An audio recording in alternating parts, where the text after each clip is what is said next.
여러분은 마지막 때를 어떻게 준비하고 계십니까? 예전에 새벽 기도 시간에 열처녀 비유를 통해서 마지막 때를 기도로 준비하십시오라고 말씀드린 적이 있습니다. 그렇다면 마지막 때를 어떻게 기도로 준비해야 할까요? 성도는 하나님의 약속의 말씀을 붙들고 기도로 준비해야 합니다. 오늘 말씀은 하나님께서 다니엘에게 주신 마지막 말씀입니다. 오늘 이 말씀이 저희들에게 주어진 말씀인 줄로 믿으시고 이 말씀을 붙들고 기도하심으로 다가올 마지막 때를 준비하시기를 바랍니다. 먼저 1절 말씀을 보면 그때라는 단어가 1절에서만 3번 반복되어 사용하고 있는데, 그때는 어제 본문과 연결되어서 마지막 때를 나타내는 것으로 볼 수 있습니다. 그렇다면 그때가 되면 어떤 일이 일어납니까? 큰 천사 미가엘이 일어나고 지금까지 없던 큰 고통이 있을 것이고, 그 책에 이름이 적힌 사람, 즉 생명책에 이름이 적힌 사람은 누구나 구원을 받게 된다는 것입니다. 큰 천사 미가엘이 일어날 것이다 라는 말씀으로 보아서 전쟁으로 인한 환난이 있을 것이 분명한데, 이 전쟁의 규모는 인류뿐만이 아니라 이 영적 존재들까지도 총동원되는 어마어마한 전쟁이 일어난다, 즉 대환난을 맞이하게 될 것이다 라고 말씀하고 있는 것입니다. 스가랴는 이 대환난의 때에 인류 중 3분의 2가 멸절할 것이고 3분의 1만이 겨우 살아남을 것이라고 말했습니다. 현재 인구로만 따져도 약 50억 이상이 죽는다는 것인데, 이 대환난이 얼마나 심각할 것인지를 우리가 알 수 있는 것이죠. 그런데 이 대환난의 때 큰 고통이 있지만 생명의 책에 이름이 적힌 하나님의 백성들은 구원을 받을 것입니다. 하나님께서 택하신 백성은 마지막 대환난에서도 하나님의 은혜로 살아남을 수 있다라는 것입니다. 여러분, 마지막 대환난이 언제 일어날지 아무도 알 수 없지만 하나님께서 예언하신 모든 말씀은 언젠가 반드시 성취될 것입니다. 바로 그때 우리는 대환난을 피할 수는 없지만 하나님의 보호와 구원하심이 얼마나 완전한 것인지를 우리는 체험할 수 있다라는 것입니다. 2절에 보니까 땅의 흙 속에서 자는 사람들 가운데 많은 사람이 깨어나서 어떤 사람은 영원한 생명을 받고 어떤 사람은 욕과 함께 끝없이 부끄러움을 당하게 될 것이다, 이렇게 말하고 있습니다. 이 말씀은 미가엘 천사장이 중심이 된 전쟁이 승리로 끝나게 되면서 예수 그리스도께서 재림하실 때 이 땅의 흙 속에 자는 사람들이 부활하게 될 것을 말하는 것이죠. 그러나 예수님을 믿는 자들은 생명의 부활을 하지만 하나님의 말씀을 거역하며 예수님을 배척한 자들은 심판의 부활, 즉 지옥에서 심판을 받게 되는 것입니다. 3절에 지혜로운 자, 2절에서 말씀하고 있는 이 마지막 때에 영생을 받게 될 자 중에 포함되는 사람을 말하죠. 이 지혜로운 자는 하늘이 밝게 빛나는 것처럼 영화롭게 되고 또 많은 사람들을 의로 이끄는 사람이라고 소개하고 있습니다. 즉 지혜 있는 자는 이미 의로 돌아온 사람일 뿐만 아니라 다른 사람들을 의로 이끄는 사람이다. 이런 점에서 이 지혜로운 자는 하나님 보시기에 아주 귀한 사람인 것이죠. 이 지혜 있는 자들은 핍박과 환난 속에서도 신앙을 견고하게 지킬 뿐 아니라 악의 세력에 대항하면서 타락의 길을 걷는 자들을 의의 길로 인도하는 사람들인 것입니다. 세상의 마지막 때에는 사람들이 바른 교훈을 받아들이지 않고 자신들의 사욕을 위해서 많은 거짓 교사들의 말을 듣고 미혹당하게 될 것입니다. 그러나 이러한 때에 성도는 진리의 말씀을 가르쳐서 사람들을 의로 이끌어야 하는 것이죠. 그렇다면 여기서 말하는 의란 무엇입니까? 바로 의롭지 못한 죄인을 의롭게 하신 하나님의 의를 말합니다. 예수 그리스도를 이 땅 가운데 보내신 하나님의 사랑을 말합니다. 나의 죄를 위해 십자가에서 죽으신 예수 그리스도의 구원을 믿는 것이 바로 이 의지요, 즉 복음입니다. 이 복음을 전해서 하나님에게로 이끄는 자들, 그들이 바로 지혜로운 자들이다 라고 말씀하고 있는 것입니다. 어두운 바닷길에서 가장 필요한 것은 여러분 무엇입니까? 배를 안전한 항구로 인도하는 등대의 불빛이지 않습니까? 목마른 사람들에게 가장 필요한 것은 사람들의 목을 축이는 물이지요. 마찬가지로 죄의 어둠 속에서 갈 길을 몰라 심판을 향해 나아가는 이 세상 사람들에게 가장 필요한 것, 그것은 바로 하나님의 빛 가운데로 인도하는 복음인 것입니다.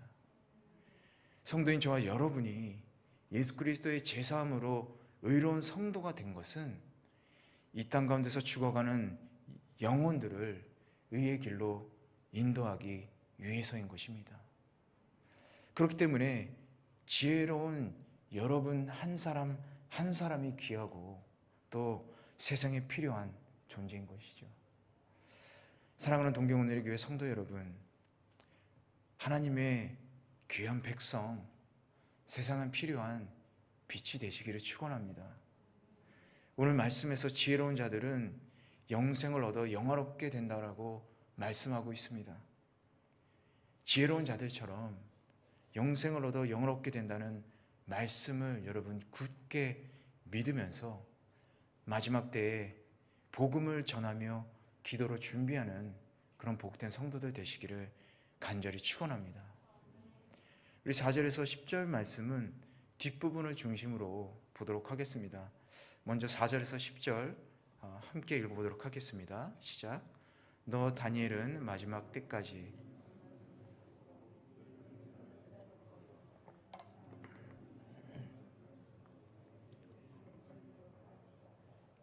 나 다니엘은 다른 두 사람이 서 있는 것을 보았습니다. 한 사람은 이쪽 강원덕에 있었으며 다른 한 사람은 저쪽 강원덕에 서 있었습니다. 그 가운데 한 사람이 강물 위에 고운 베옷을 입고 있는 사람에게 말했습니다. 이 놀라운 일들이 언제 이루어지겠습니까? 그러자 강물 위에 있던 고운 베옷 입은 사람이 그 오른손과 왼손을 하늘을 향해 쳐들며 영원히 살아계시는 분을 두고 맹세하며 말씀하는 것을 내가 들었습니다. 한때, 두때, 반때가 지나서 하나님의 백성들의 힘이 다 깨어질 때까지다. 그렇게 되면 모든 일이 끝날 것이다. 먼저 4절은 가브리엘 천사의 다니엘을 향한 예언을 덮어두라는 명령을 전하고 있습니다. 그리고 이어지는 5절에서 7절은 예언이 모두 성취되어서 하나님의 모든 말씀이 이루어질 때에 대한 두 천사의 질문과 또 인자의 답변에 대해서 말씀하고 있습니다. 7절에 보면 한때, 두때, 반때라는 것은 이 요한계시록의 표현을 빌리면 7년 대환난기 후에 있을 3년 반을 말합니다. 이 3년 반이 지나면 하나님의 백성들의 힘이 다 깨어질 것이다, 이렇게 말씀하는 것이죠. 즉 비로소 역사의 종말이 오게 된다라는 것입니다. 계속해서 8절에서 10절 같이 읽어보도록 하겠습니다. 시작. 나는 듣고도 무슨 뜻인지 몰랐습니다. 그래서 내가 물었습니다. 내 주여, 이 모든 일이 어떻게 끝나겠습니까? 다니엘아, 가거라. 그 말씀을 마지막 때까지 은밀하게 간직하고 덮어둘 것이다. 많은 사람이 깨끗하고 하얗게 단련될 것이다. 그러나 악한 사람은 계속 악을 행할 것이다. 악한 사람은 알아듣지 못하겠지만 지혜로운 사람은 알게 될 것이다. 이 8절에서 마지막 때에 이루어질 일에 대한 하나님의 계시의 의미를 깨닫지 못한 다니엘은 이 인자를 향해서 내 주여, 이 모든 일이 어떻게 끝나겠습니까? 하고 물었습니다. 그러자 9절에서 인자는 다니엘아, 가거라, 이렇게 대답하십니다. 이 구체적인 다니엘의 질문에도 불구하고 인자는 다니엘의 질문에 직접적인 대답을 주지 않습니다. 하나님께서 다니엘에게 이 계시하신 것들은 다니엘 시대에 일어날 것이 아니며 또 먼 훗날에 발생할 일이기 때문에 다니엘이 그 내용의 참된 뜻을 알지 못하더라도 사실은 별 문제가 되지 않기 때문입니다. 오히려 그 의미를 알아야 하는 것은 다니엘이 아니라 그 일이 이루어질 마지막 때의 사람들이기 때문에 주님은 그 말씀은 마지막 때까지 은밀하게 간직하고 덮어둘 것이다 라고 말씀하신 것이죠. 그런데 우리는 이 인자가 다니엘의 질문에 대해서 다니엘아 가거라 라고 하신 말씀에 주목해야 합니다. 이 말씀은 다니엘의 질문에 대한 외면이라기보다는 다니엘이 정말 해야 할 일이 무엇인지를 알려주시는 말씀이기 때문에 그렇습니다. 그럼 다니엘은 어디로 가라라는 말씀을 하고 계시는 것입니까? 그것은 바로 현실의 세계로 가라는 말씀입니다. 미래의 일에 대해 알려고 집착하지 말고 현실의 세계에서 충실하라라는 말씀인 것입니다. 다니엘이 선지자로서 사명에 충실하며 그 계시를 기록하여 안전하게 보관하고 또 자신의 남은 생애를 하나님의 사명을 감당하는 데 최선을 다하면서 살아라, 이렇게 말씀하시는 것으로 볼 수 있는 것입니다. 오늘 말씀에서 다니엘처럼 성도는 현실의 세계에서 충실해야 합니다. 우리는 비록 소망은 미래에 두고 있지만 우리에게 주어진 현실의 삶에 충실해야 하는 것이죠. 우리가 현실의 삶에 충실하지 않고서는 결코 하나님 보시기에 합당한 삶을 살 수 없습니다. 그렇다면 현실의 삶에 충실한 것은 무엇을 의미할까요? 여러분, 가나안 땅을 정복하던 이스라엘 백성들을 한번 생각해 보시기를 바랍니다. 그들에게는 명확한 약속의 소망인 가나안 땅이 주어졌습니다. 이스라엘 백성은 가나안 땅이 주어진 것을 알았지만 그들은 현실에서 충실해야만 했습니다. 그 충실함이란 가나안 땅을 정복하는 일이었습니다. 언약 백성으로서 하나님의 말씀에 따라 살아가는 것이었습니다. 앞으로의 약속과 그 소망만이 아니라 그들은 열심히 주님 말씀에 따라 순종하며 그 땅을 정복해야 한다는 현실의 삶에 충성해야 했던 것입니다. 그것이 미래의 소망에 부합하는 삶이기 때문입니다. 우리가 현실에서 충실하게 산다라는 것은 우리가 이 땅 가운데서 이 세상을 복음으로 정복해 나아가는 것을 의미합니다. 그리고 우리는 하나님의 말씀에 따라서 이 땅 가운데서도 하나님의 백성으로서 충실하게 살아가는 것이죠. 성도가 미래에 대한 하나님의 약속의 말씀에 소망을 두면서 우리가 하나님 나라의 그 상급과 우리의 영원한 생명의 소망을 두면서 살아가지만 이 땅에서 그에 부합하지 않는 삶을 현실에서 살아간다면 그것은 진정한 하나님의 백성이라고 말할 수 없는 것이죠. 10절에 많은 사람이 깨끗하고 하얗게 단련될 것이다. 진정한 하나님의 백성으로 거듭나기 위해서 현실의 삶을 통한 훈련이 필요한 것입니다. 여러분, 금속을 재련할 때 어떻게 합니까? 몇 번이고 뜨거운 물에 담갔다가 다시 망치로 두드리고 또 다시 찬물에 담그기를 수차례 반복하지 않습니까? 불로 녹이고 망치로 때려 불순물을 제거하고 찬물에 담고 강도를 높이지 않습니까? 그렇게 해야지만 순도 100%의 금속을 만들 수가 있는 것입니다. 우리가 진정한 하나님의 백성으로 거듭나서 하늘나라에서 영원히 살기 위해서 이 현실의 세계에서 하나님의 말씀에 따라 사는 충실한 삶을 살아야 하는 것입니다. 우리 하나님께서 우리에게 뭐라고 말씀하셨습니까? 복음을 전하라. 그리고 이웃을 사랑하라. 그 말씀을 실천하면서 사는 것이 바로 우리가 이 땅 가운데서 성화되어 가는 삶인 것입니다. 거룩해지는 삶인 것입니다. 이 과정 없이 우리가 갑자기 성화될 수는 없습니다. 여러분의 직장과 학업, 그리고 교회에서 맡은 여러분의 직분에 이르기까지 이 세상에서 하나님의 말씀을 믿고 순종하는 성도로서 충실한 삶을 사는 것이 중요한 것입니다. 그렇다면 여러분은 지금 어떤 삶을 살고 계십니까? 주님께서 원하시는 현실에 충실한 삶을 살고 계십니까? 아니면 여러분이 바라보는 소망과 미래에 대해서 기뻐하시면서 이 현실에서는 아무런 노력도 하지 않으십니까?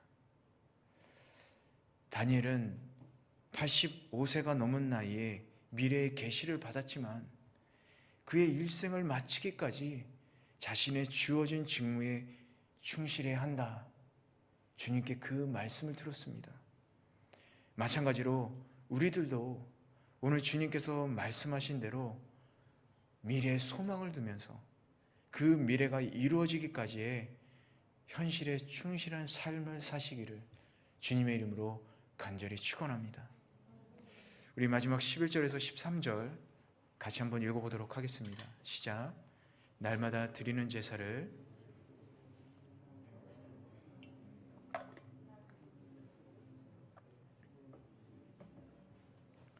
1335일에 이르기까지 참고 기다리는 사람은 복이 있을 것이다.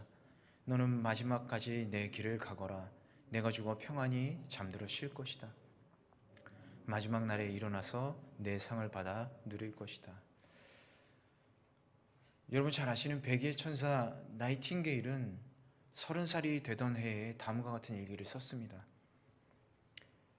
내 나이 30, 예수님이 사역을 시작한 나이입니다. 나 역시 오늘부터 주님의 부르심을 따라 살겠습니다. 30살의 나이팅게일은 주님을 통해 인생의 소망을 가졌고 그 소망으로 인해 아름다운 삶을 살 수가 있었습니다. 우리의 삶을 유지하고 있는 궁극적인 희망은 오직 예수님이어야 하는 것입니다. 토마스 칼라일은 인간은 희망의 기초를 둔 존재이며 모든 것을 빼앗긴다 하더라도 한 가지 희망만 있다면 살아갈 수 있다고 말했습니다. 그러나 모든 희망보다 중요한 것은 무엇에 희망을 가졌는지 그것이 중요하지요. 우리가 오직 주님 한 분께 희망을 가지면서 모든 것이 사라져도 주님에 대한 희망으로 살아갈 수 있다는 것을 여러분 믿으시기를 바랍니다. 마지막 때가 오면 날마다 드리는 제사를 못 드리게 됩니다. 그리고 하나님의 미워하는 물건이 성전에 세워지는 때부터 1290일이 지나야 할 것이다. 이렇게 말하는데 이것은 안티오쿠스 에피파네스가 실제로 가증한 것을 성전에 세우고 불경한 행위를 저지른 것을 미래에서도 이 적그리스도에 의해 나타날 것을 예표적 사례로 말씀한 것으로 생각할 수 있습니다. 여기서 1290이라는 숫자가 계시록에서는 1260으로 기록되어 있고 또 다각도에서 여러 가지 해석이 되는 부분이기도 하지만 주님께서 말씀하신 대로 이 다니엘에게 말씀하신 이 숫자가 또 중요한 것이 아니라 우리가 이 숫자가 무엇인지 자꾸 해석하려고 하기보다 정말 1335일이라는 숫자가 날이 지난다면 그때까지 참고 기다린 사람은 복이 있다라는 것을 우리는 기억해야 하는 것입니다. 이 숫자도 중요하지만 우리가 이 숫자를 해석하기보다 그 뒤에 주님께서 말씀하신 참고 기다린 사람은 복을 받는다. 이것에 우리는 기억을 하면서 이 말씀을 집중해야 한다는 것입니다. 왜냐하면 13절에 다니엘에게 말씀하신 대로 이 마지막 날까지 참고 기다린 성도에게는 상이 주어지기 때문입니다. 성도들에게는 이 세상의 환난과는 비교도 할 수 없는 놀라운 하나님 나라의 축복이 여러분 예비되어 있는 것입니다. 세상의 악한 자들이 영원한 고통을 당할 때 성도들은 하나님의 나라에서 영원한 복을 누리게 될 것입니다. 그러나 그 전에 성도들은 이 세상에서 모든 환난을 잘 견뎌 이겨야 하는 것입니다. 때로는 풀무풀에 던져지는 환난이 올지도 모르겠습니다. 때로는 사자굴에 던져지는 것처럼 처절하고 혹독한 고난이 따를지도 모르겠습니다. 그러나 말씀드린 대로 성도는 오직 예수님 단 한 분에게 희망을 가지고 산다면 우리는 반드시 어떤 환난도 이겨낼 수 있을 것입니다. 요한계시록 21장 3절에서 4절 말씀을 읽겠습니다. 그리고 나는 보좌에서 큰 음성이 말씀하시는 것을 들었습니다. 보아라, 하나님의 장막이 사람들과 함께 있으니 그분께서 그들과 함께 거하실 것이다. 그들은 그분의 백성이 되고 하나님께서 친히 그들과 함께 계실 것이다. 그들의 눈에서 모든 눈물을 닦아주실 것이며 더 이상 죽음이 없고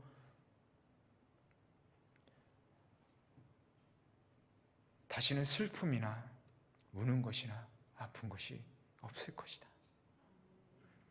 주님께서 우리와 함께 하시고 우리가 흘린 땀과 눈물을 닦아주시기 때문에 우리는 견딜 수 있는 것입니다.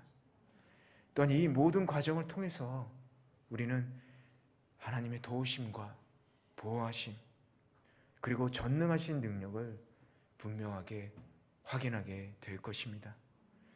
그리고 마침내 우리는 마지막까지 인내함으로 주어지는 하늘나라의 상을 받게 될 것입니다. 사랑하는 동경훈일교회 성도 여러분, 앞으로 여러분은 어떤 상을 받을 것이라고 생각하십니까? 만약 지금 예수님께서 재림하신다면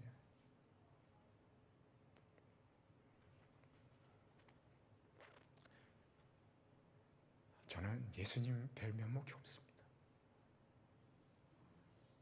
아직도 이렇게 할 일이 많은데, 아직도 이렇게 이 땅 가운데 복을 전해야 되는데, 내 예수님 신다면 상이 아니라 저는 죄송하다고밖에 할 말이 없을 것 같습니다.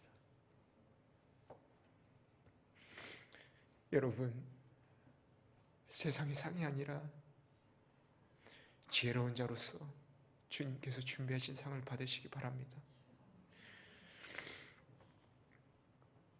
너는 마지막까지 내 길을 가거라. 내가 죽어 평안히 잠들어 쉴 것이다. 너는 마지막 날에 일어나서 내 상을 받아 누릴 것이다. 다니엘은 15살이라는 어린 나이에 포로로 타국에 끌려갔지만 주님을 사랑하면서 주님의 말씀을 제일로 삼은 이 다니엘의 생은 영광스럽고 축복된 것이었습니다. 그런 마지막을 두려워하거나 부를 확실함 속에 맞이하지 않았습니다. 오히려 소망 가운데 기다릴 수 있었습니다. 오늘 우리의 현실의 삶이 막힌 듯 답답할지라도, 환난과 고통이 우리를 괴롭히더라도 여러분 다니엘처럼 신앙을 지키시기를 축원합니다. 다니엘처럼 현실의 삶에 충실하면서 주님에게 소망을 두고 태어나고 당당하게 오늘 하루를 살아가는 복된 성도들 되시기를 주님의 이름으로 간절히 축원합니다.